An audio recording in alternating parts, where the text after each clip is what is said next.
जय श्री कृष्ण। श्रीमद् भगवद गीता अष्टमो अध्याय अक्षर ब्रह्म योग।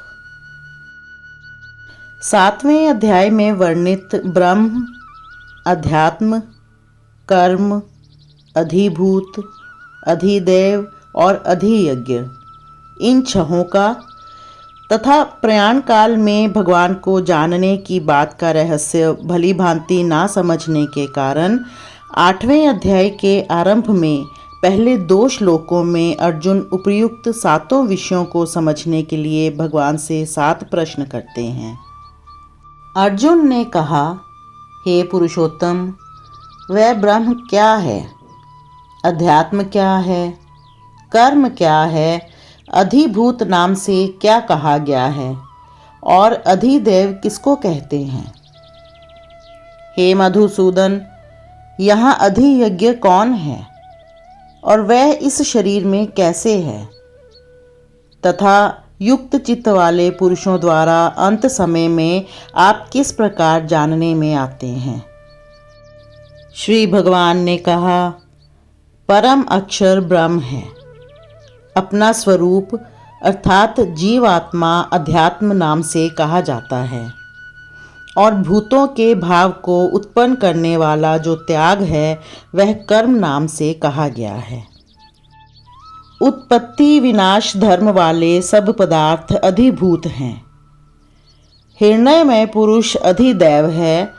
और हे देहधारियों में श्रेष्ठ अर्जुन, इस शरीर में मैं वासुदेव ही अंतर्यामी रूप से अधियज्ञ हूँ। जो पुरुष अंत काल में भी मुझको ही स्मरण करता हुआ शरीर को त्याग कर जाता है वह मेरे साक्षात स्वरूप को प्राप्त होता है, इसमें कुछ भी संशय नहीं है। हे कुंती पुत्र अर्जुन, यह मनुष्य अंत काल में जिस जिस भी भाव को स्मरण करता हुआ शरीर का त्याग करता है उसको ही प्राप्त होता है, क्योंकि वह सदा उसी भाव से भावित रहा है। इसलिए हे अर्जुन, तू सब समय में निरंतर मेरा स्मरण कर और युद्ध भी कर। इस प्रकार मुझ में अर्पण किए हुए मन बुद्धि से युक्त होकर तू निसंदेह मुझको ही प्राप्त होगा। हे पार्थ, यह नियम है कि परमेश्वर के ध्यान के अभ्यास रूप योग से युक्त दूसरी ओर ना जाने वाले चित्त से निरंतर चिंतन करता हुआ मनुष्य परम प्रकाश स्वरूप दिव्य पुरुष को अर्थात परमेश्वर को ही प्राप्त होता है। जो पुरुष सर्वज्ञ, अनादि, सबके नियंता, सूक्ष्म से भी अति सूक्ष्म, सबके धारण पोषण करने वाले अचिंत्य स्वरूप, सूर्य के सदृश नित्य चेतन प्रकाश रूप और अविद्या से अति परे शुद्ध सच्चिदानंद घन परमेश्वर का स्मरण करता है, वह भक्ति युक्त पुरुष अंत काल में भी योग बल से भ्रिकुटी के मध्य में प्राण को अच्छी प्रकार स्थापित करके फिर निश्चल मन से स्मरण करता हुआ उस दिव्य स्वरूप परम पुरुष परमात्मा को ही प्राप्त होता है। वेद के जानने वाले विद्वान जिस सच्चिदानंद घन रूप परम पद को अविनाशी कहते हैं, आसक्ति रहित यत्नशील सन्यासी महात्मा जन जिसमें प्रवेश करते हैं और जिस परम पद को चाहने वाले ब्रह्मचारी लोग ब्रह्मचर्य का आचरण करते हैं, उस परम पद को मैं तेरे लिए संक्षेप से कहूँगा। सब इंद्रियों के द्वारों को रोककर तथा मन को हृदय में स्थिर करके फिर उस जीते हुए मन के द्वारा प्राण को मस्तक में स्थापित करके परमात्म संबंधी योग धारणा में स्थित होकर जो पुरुष ओम इस एक अक्षर रूप ब्रह्म को उच्चारण करता हुआ और उसके अर्थ स्वरूप मुझ निर्गुण ब्रह्म का चिंतन करता हुआ शरीर को त्याग कर जाता है, वह पुरुष परम गति को प्राप्त होता है। हे अर्जुन, जो पुरुष मुझ में अनन्य चित्त होकर सदा ही निरंतर मुझ पुरुषोत्तम को स्मरण करता है, उस नित्य निरंतर मुझ में युक्त हुए योगी के लिए मैं सुलभ हूँ, अर्थात उसे सहज ही प्राप्त हो जाता हूँ। परम सिद्धि को प्राप्त महात्मा जन मुझको प्राप्त होकर दुखों के घर एवं क्षण भंगुर पुनर्जन्म को नहीं प्राप्त होते। हे अर्जुन, ब्रह्मलोक पर्यंत सब लोग पुनरावर्ती हैं, परंतु हे कुंती पुत्र, मुझको प्राप्त होकर पुनर्जन्म नहीं होता, क्योंकि मैं कालातीत हूँ और ये सब ब्रह्मादि के लोक काल के द्वारा सीमित होने से अनित्य हैं। ब्रह्मा का जो एक दिन है उसको 1000 चतुर्युगी तक की अवधि वाला और रात्रि को भी 1000 चतुर्युगी तक की अवधि वाली जो पुरुष तत्व से जानते हैं, वे योगी जन काल के तत्व को जानने वाले हैं। संपूर्ण चराचर भूतगण ब्रह्मा के दिन के प्रवेश काल में अव्यक्त से अर्थात ब्रह्मा के सूक्ष्म शरीर से उत्पन्न होते हैं और ब्रह्मा की रात्रि के प्रवेश काल में उस अव्यक्त नामक ब्रह्मा के सूक्ष्म शरीर में ही लीन हो जाते हैं। हे पार्थ, वही ये भूत समुदाय उत्पन्न होकर प्रकृति के वश में हुआ रात्रि के प्रवेश काल में लीन होता है और दिन के प्रवेश काल में फिर उत्पन्न होता है।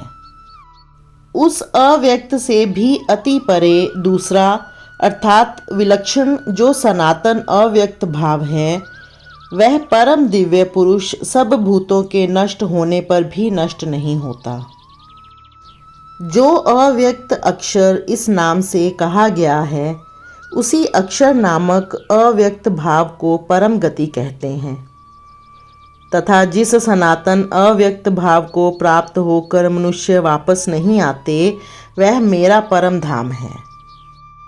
हे पार्थ, जिस परमात्मा के अंतर्गत सर्वभूत हैं और जिस सच्चिदानंद घन परमात्मा से यह सब जगत परिपूर्ण है, वह सनातन अव्यक्त परम पुरुष तो अनन्य भक्ति से ही प्राप्त होने योग्य है।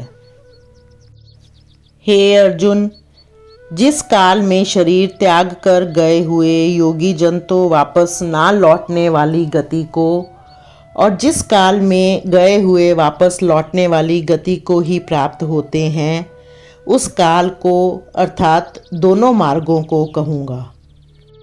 जिस मार्ग में ज्योतिर्मय अग्नि अभिमानी देवता है, दिन का अभिमानी देवता है, शुक्ल पक्ष का अभिमानी देवता है और उत्तरायण के 6 महीनों का अभिमानी देवता है, उस मार्ग में मरकर गए हुए ब्रह्मवेता योगी जन उपर्युक्त देवताओं द्वारा क्रम से ले जाए जाकर ब्रह्म को प्राप्त होते हैं।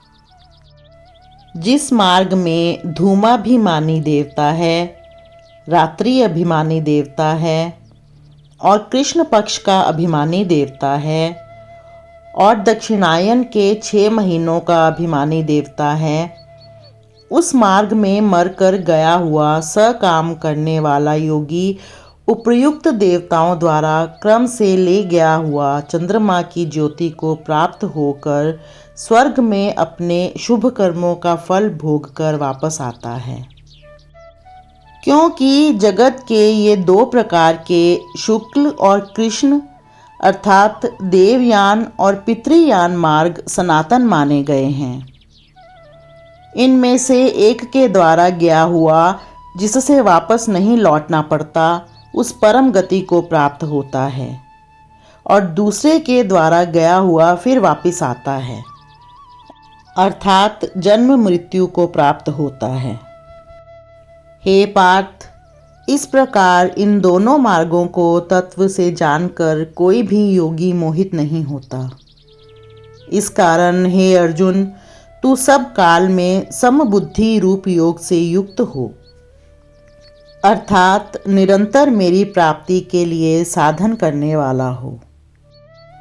योगी पुरुष इस रहस्य को तत्व से जानकर वेदों के पढ़ने में तथा यज्ञ, तप और दान आदि के करने में जो पुण्य फल कहा है, उस सब को निसंदेह उल्लंघन कर जाता है और सनातन परम पद को प्राप्त होता है। ओम तत्सदिति। श्रीमद्भगवद्गीतासु उपनिषत्सु ब्रह्म विद्यायां योग शास्त्रे श्री कृष्ण अर्जुन संवादे अक्षर ब्रह्म योगो नाम 8वां अध्याय। जय श्री कृष्ण।